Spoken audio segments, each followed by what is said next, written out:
Selamat sejahtera, Doktor. Nama saya ialah Ipei. Nombor bajet saya ialah SP22031. Hari ini, kumpulan saya akan membentangkan topik 8 dalam subjek Perhayatan Etika dan Peradaban, iaitu peranan etika dan peradaban mendukung tanggungjawab sosial di Malaysia. Ini merupakan alih-alih kumpulan 8. Dalam topik ini, subtopik yang akan kita bentangkan adalah pengenalan, tarifan harian dan otoriti, peranan etika dan peradaban dalam mendukung tanggungjawab sosial, kesedaran nasional dalam tanggungjawab sosial dalam dan luar negara, kesukarelawan dan kesimpulan.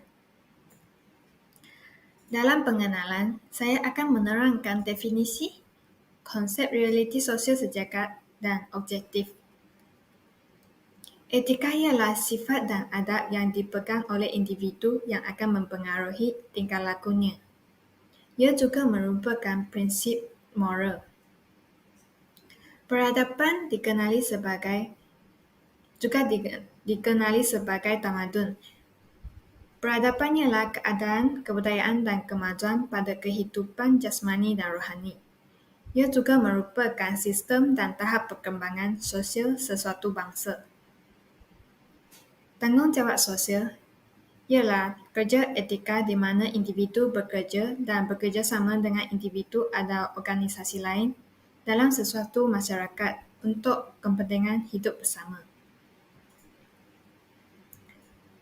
Konsep realiti sosial boleh difahami sebagai pengalaman hidup yang dilalui dan diterima oleh sesuatu kumpulan atau strata berdasarkan kepentingan sejagat dan norma hidup sejagat. Realiti sosial sejagat boleh dibagi kepada dua, iaitu tarifan otoriti top-down dan tarifan harian bottom-up.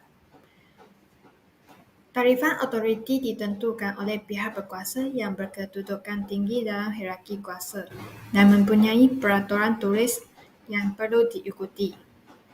Adat yang diikuti oleh tarifan otoriti ialah adat istiadat yang menjelaskan protokol yang perlu dipatuhi dan dilaksanakan. Oleh itu, formaliti yang digunakan adalah ketat dan terperinci. Selain itu, tarifan harian ditentukan oleh individu, keluarga dan komuniti dan tiada peraturan bertulis. Tarifan harian juga merujuk kepada perilaku kebiasaan seharian yang tidak mempunyai apa-apa peraturan formal dan menjadi panduan individu untuk mencapai keadilan dan keharmonian. Dalam tarifan otoriti, kesedaran nasional yang tinggi amat memerlukan di dalam seorang individu apabila melibatkan negara dan negara asing. Manakala untuk tarifan harian, bentuk adab dan nilai hormat menghormati dijadi sebagai panduan perilaku individu untuk melakukan tanggungjawab sosial mereka. Kedua-dua tarifan ini membawa kepada satu tujuan, iaitu keadilan dan keharmonian. Oleh itu, etika dan peradaban dalam konteks realiti sosial sejagat merupakan perilaku tanggungjawab sosial yang lahir daripada kesedaran sosial dan digerakkan pada peringkat individu, keluarga, komuniti, masyarakat dan negara bagi mencapai keadilan dan keharmonian. Itu sahaja daripada saya. Saya menyerahkan pembentangan kepada ahli seterusnya. Terima kasih. Salam sejahtera, nama saya Christine Chong Wei, nombor matrik SP22037. Sekarang saya akan membentang tentang tarifan otoriti dan tarifan harian. Tarifan ini adalah dibangunkan oleh seorang ahli antropologi negara kita, iaitu Ulung Syamsul Amri Baharudin. Beliau telah menjelaskan tentang hubungan antara cara realiti sosial yang ditarifkan oleh pihak berkuasa dan juga cara yang dialami oleh rakyat biasa. Slide ini akan membezakan antara tarifan otoriti dan tarifan harian. Tarifan otoriti ialah fenomena dan tingkah laku yang dikaitkan dengan perundangan, protokol dan perlembagaan. Tarifan ini lahir berdasarkan dokumen dan pihak berkuasa. Manakala tarifan harian ialah fenomena dan tingkah laku yang diterima bersama dan tidak terikat oleh undang-undang formal. Tarifan ini lebih memaparkan dalam perbezaan didorong dan memiliki norma yang dikongsi sama. Antara contoh-contoh kepada tarifan autoriti ialah mematuhi undang-undang. Menurut rukun negara, kesetiaan kepada raja dan negara, kehuluran perlembagaan dan kedaulatan undang-undang. Oleh itu, kita haruslah mematuhi undang-undang jalan raya, hukum jenayah dan juga undang-undang negara. Seterusnya, contoh kepada tarifan harian ialah mematuhi peraturan taman, majlis kerasmian dan sebagainya. Ini dapat memelihara hubungan baik antara berbilang kaum, pada masa yang sama dapat menjamin keharmonian negara kita. Assalamualaikum warahmatullahi wabarakatuh. Nama saya Hasni Naika bin Ramli, SB 22123 dan hari ini saya akan menceritakan tentang topik peranan etika dan peradaban dalam mendukung tanggungjawab sosial. Saya boleh bahagikan topik ini kepada 4 bahagian iaitu tanggungjawab sosial sebagai rakyat, tanggungjawab sosial sebagai pekerja, tanggungjawab sosial korporat dan tanggungjawab sosial kepada alam sekitar. Untuk tanggungjawab sosial sebagai ahli masyarakat, kita perlulah memastikan setiap tindakan yang dilakukan adalah mengikut etika yang baik dan tidak mengancam masyarakat lain. Seterusnya, kita sebagai ahli masyarakat saling memerlukan orang lain untuk memenuhi pelbagai keperluan kehidupan.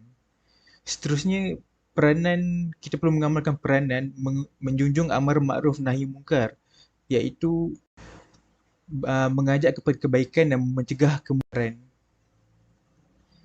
Selain itu, kita kenalah ada sifat kesukarelawan dan kedermawanan dalam usaha menegakkan hak asasi manusia.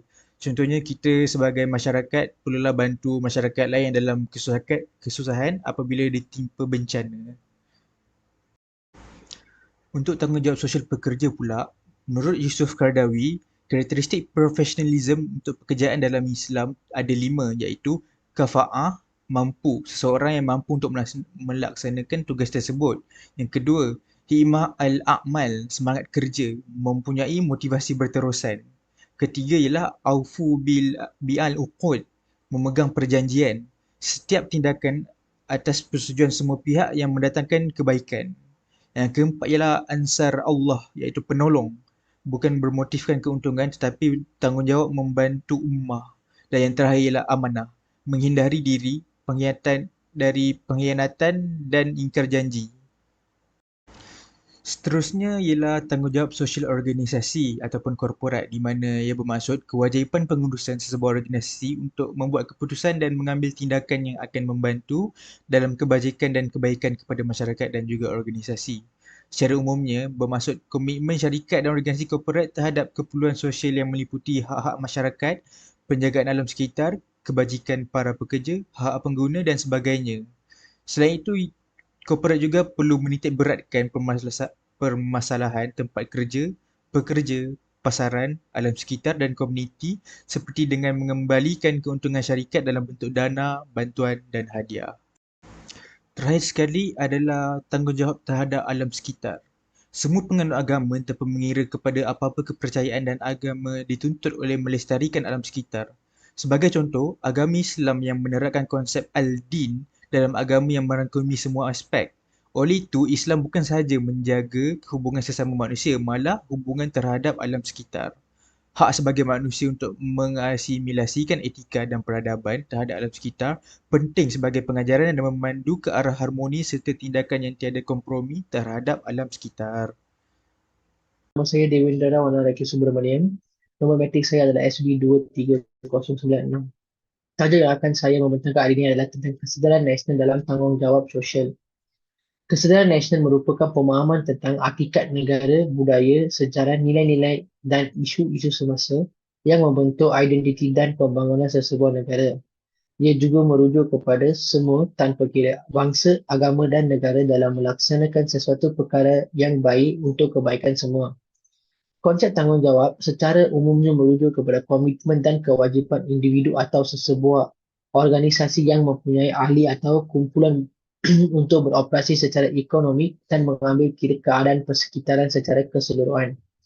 Hidup secara bermasyarakat pula telah menjadi satu daripada tuntutan naluri dan keperluan manusia.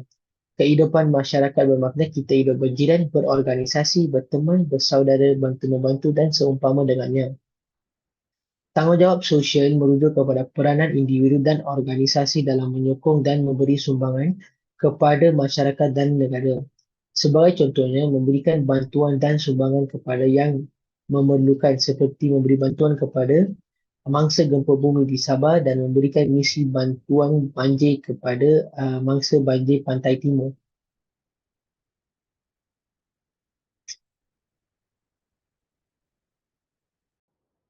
Terima kasih atas penyampaian yang disampaikan oleh rakan saya sebentar tadi.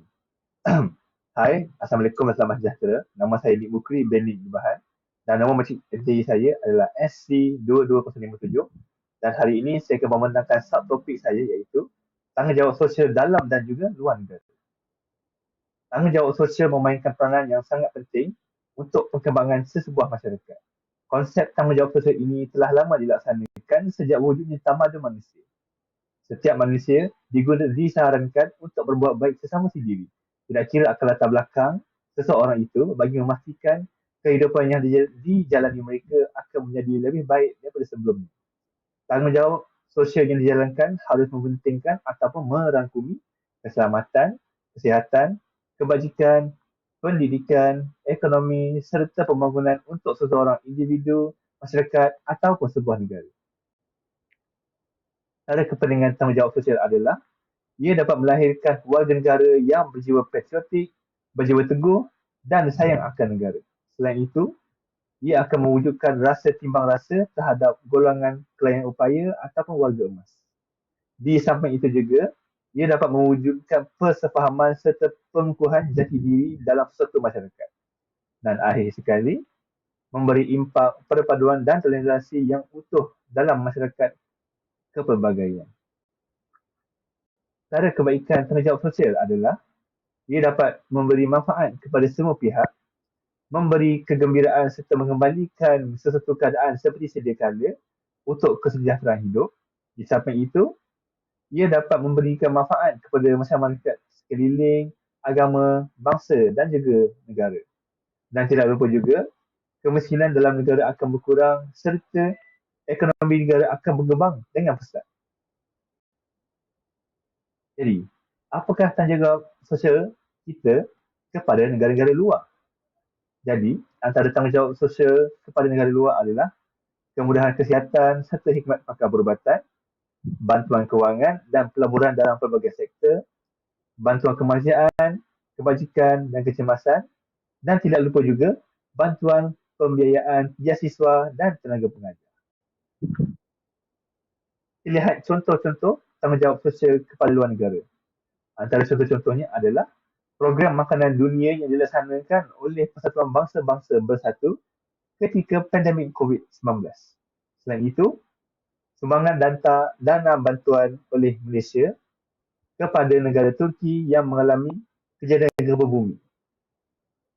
Tidak lupa juga program ibadah korban di negara-negara seperti Kemboja, Thailand dan Indonesia dan juga akhir sekali sumbangan bantuan kemanusiaan kepada Palestin. Bukan lampiran-lampiran bantuan kemanusiaan kepada negara luar. Jadi sekian, itu sahaja daripada saya. Terima kasih. Nama saya Nur Fatini binti Mat Cedi, student ID SC22050. Sukarelaan ialah seseorang yang mempunyai minat mendalam terhadap aktiviti yang bertujuan membantu orang lain dan terlibat secara langsung dalam kegiatan kesukarelawanan. Sukarelawan tidak mengharapkan ganjaran tetapi melakukannya dengan setulus hati untuk memenuhi suatu hasrat yang mereka sahaja faham untuk kepuasan diri. Lazimnya, kumpulan sasaran bagi kerja kesukarelawanan ialah individu, kumpulan keluarga, komuniti organisasi dan masyarakat secara umum. Bagi sukarelawan, beberapa ciri atau sikap harus tertanam dalam diri untuk memastikan kerja-kerja kesukarelawanan berjaya untuk memperkasa komuniti. Antaranya ialah bersedia untuk menyumbang, amanah dan ikhlas. Sebagai contoh, seorang sukarelawan perlu bersedia dalam apa keadaan sekalipun untuk menghadapi kesulitan dan kesukaran sewaktu melakukan kerja-kerja sukarela, dan mereka hendaklah tidak merungut dan mengungkit ke atas pekerjaan yang telah mereka lakukan. Berikut merupakan contoh bagi aktiviti kesukarelaan, iaitu misi bantuan banjir dan program khidmat masyarakat yang dilaksanakan oleh UMPSA. Kesimpulannya, sudah terang lagi bersuluk, peranan etika dan peradaban dalam mendukung tanggungjawab sosial di Malaysia amatlah penting. Hal ini kerana nilai-nilai etika dan peradaban yang kuat dapat menjadi landasan dan dorongan kepada masyarakat agar lebih bertanggungjawab secara sosial. Hal ini juga dapat membentuk budaya organisasi dan pemerintahan yang tulus dan beretika dalam menjalankan tanggungjawab sosial mereka.